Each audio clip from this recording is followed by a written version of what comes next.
मिमी के बीच में ये बातें होती हैं कि वो दोनों एक किसी टैडमैन वंडरलैंड के बारे में बात कर रहे होते हैं।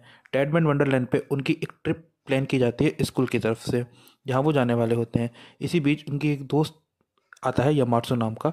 वो भी इसी बात पे बात कर रहे होते हैं कि डेडलैंड वंडरलैंड पे वहाँ पे एक बहुत हाईली कलरता है, जिसके कारण घाटा के शरीर में एक खोल हो जाता है। उसके बाद घाटा की नींद सीधे अस्पताल में खुलती है।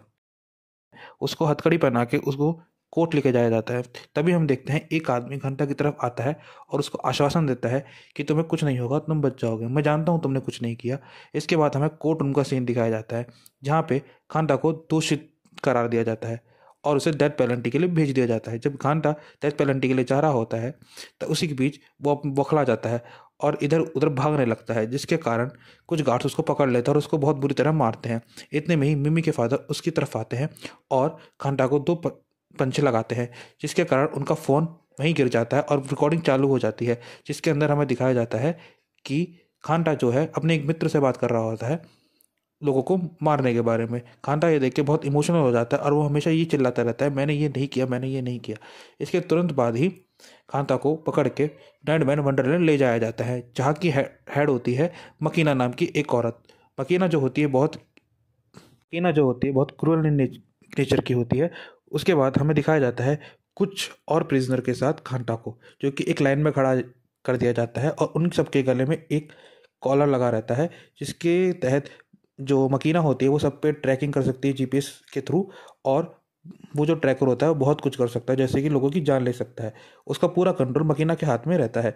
इतने में हमें दिखाया जाता है कि एक लड़का कोई काट का सामान लेके, जिसके अंदर फूड सामान होता है, उसको लेके जाया जाता है और वो घंटा से टकरा जाता है, जिसके कारण उसका बैलेंस बिगड़ के घंटा ज़मीन पर गिर जाता है। उसके बाद तुरंत बाद ही मकीना उसको देख लेती है और मकीना उस लड़के के पास आती है और उसको चिल्लाती है और अपनी स्वाट से उसके दो टुकड़े कर देती है, जिसके कारण बेचारा वो तड़प तड़प के मर जाता है। उसके बाद हमें दिखाया जाता है घंटा बार बार यही चिल्लाता है, मैंने ये नहीं किया, मैंने ये नहीं किया। उसके दिमाग में सिर्फ यही बात चल रही होती है। अब अपने बीते हुए कल और मिमी की यादों में खो जाता है। इस सीन में हमें दिखाया जाता है एक लड़की शिरो नाम की, जिसका चेहरा बिल्कुल मिमी की तरह मिल रहा होता है। वो जैसे ही घंटा को देखती है वो तुरंत घंटा की तरफ आ जाती है और घंटा से बात करने लगती है। घंटा बार बार यही चिल्ला रहा होता है कि मुझे मरना है, मुझे मरना है।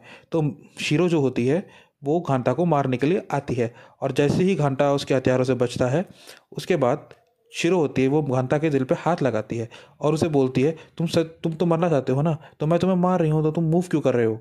उसके तुरंत बाद ही कुछ कैदी शीरो पे अटैक कर देते हैं। शीरो भी उनका पलट के जवाब देती है, लेकिन इतने में एक कैदी शीरो के सिर पे एक लोहे की डंडा मार देता है, जिसके कारण शीरो बेहोश हो जाती है। उसके बाद वो कैदी और घंटा के बीच में लड़ाई होती है। इतने में हमें क्या दिखता है कि ऊपर से एक बहुत बड़ा वंडरलैंड का बोर्ड, जो कि गोल शेप में होता है, वो घंटा और शीरो के ऊपर गिरने वाला होता है, जिसके कारण और गार्ड्स और सारे जितने भी प्रिजनर होता है वो सब इधर उधर भागने लग जाते हैं। जैसे ही वो घंटा के ऊपर गिरने वाला होता है, घंटा को दी हुई पावर जो कि हमें उस विलन ने दी होती है, घंटा के शरीर में एक्टिवेट हो जाती है, जिसके कारण कांता अपने हाथों से एक बहुत बड़ी रेस निकालता है, जिसके कारण उस साइन बोर्ड के दो टुकड़े हो जाते हैं और घंटा और शीरो बच जाते हैं। कहानी में हमें आगे दिखाया जाता है कि जो मेन कल्प्रिट होता है वो प्रिजन वार्ड का हेड होता है, जो कि मकीना को भी कंट्रोल करता है। जो हमें शुरुआत में घंटा के साथ दिखाया जाता है कि तुम्हें कुछ नहीं होगा, वो वाला आदमी जो होता है वो इसका मास्टरमाइंड होता है। फिर हमें वापस से जेल का सीन दिखाया जाता है। इसमें दिखाया जाता है कि एक आदमी एक जने को होस्टेज बना लेता है। इतने में ही तुरंत ये बात जब मकीना को पता चलती है तो मकीना तुरंत उस आदमी के पास आती है और उसके कॉलर का बटन एक्टिवेट कर देती है। वो आदमी बार बार चिल्लाया जाता है कि मुझे कैंडी चाहिए, मुझे कैंडी चाहिए। उसके बाद जब उसे कैंडी नहीं मिलती तो वो एक आदमी को होस्टेज बना लेता है और इतने में ही मकीनो उसके कॉलर को एक्टिवेट करती है, जिसके कारण उस आदमी की उसी वक्त मौत हो जाती है। फिर हमें आगे के सीन में दिखाया जाता है कि वो जो कैंडी होती है वो कई सारे प्रिजन ले रहे होते हैं, जिसके कारण उन सब में हमें ये पता चलता है कि उन सब में कुछ ना कुछ स्पेशल पावर तो ज़रूर हैं। और यही है इस चैप्टर का end. Thank you everyone for supporting me and subscribe my channel and like the video and press the bell